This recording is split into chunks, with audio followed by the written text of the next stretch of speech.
I got into photography because of a severe depression. I was struggling personally and professionally.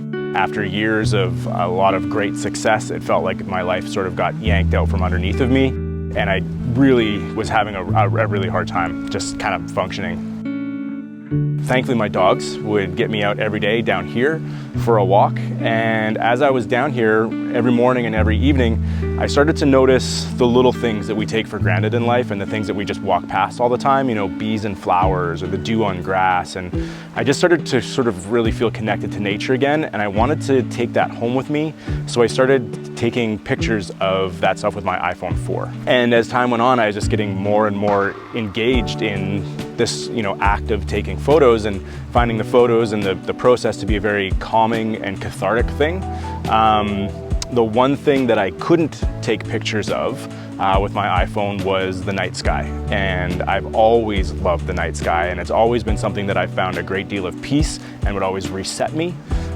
So I went and I went from an iPhone 4 to a Canon 1DX. It was a bit of a learning curve, but a really good friend of mine, Curtis Como, who's a really successful commercial and advertising photographer, he's like, okay, you're serious about wanting to do this? And I was like, yeah. He's like, you're sure you want to do this? I was like, yeah. He's like, okay, just buy what I tell you. And I went straight into a Canon 1DX with a 24-70 and a 16-35 and taught myself proper photography with the night sky, which is about as backwards away as you can go for learning photography.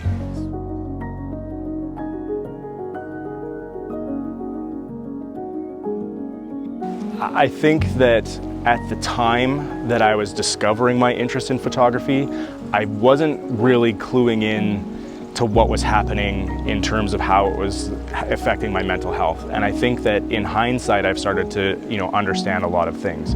At the time, I was just taking photos and sort of losing myself taking those photos, or losing myself just being outside. And when you start to do that, everything that you're worried about or everything that you're stressed about or everything that you're upset about sort of melts away. And over time, I came to understand that that's mindfulness. That is the absolute concept of mindfulness and being in the moment or getting yourself into a flow state. And when you're in those moments, everything else goes away except for the moment. And that's what nature photography has brought to me, is the ability to put myself into that sort of connected flow state where nothing else matters. We don't realize how good the days are that we're having until they're behind us.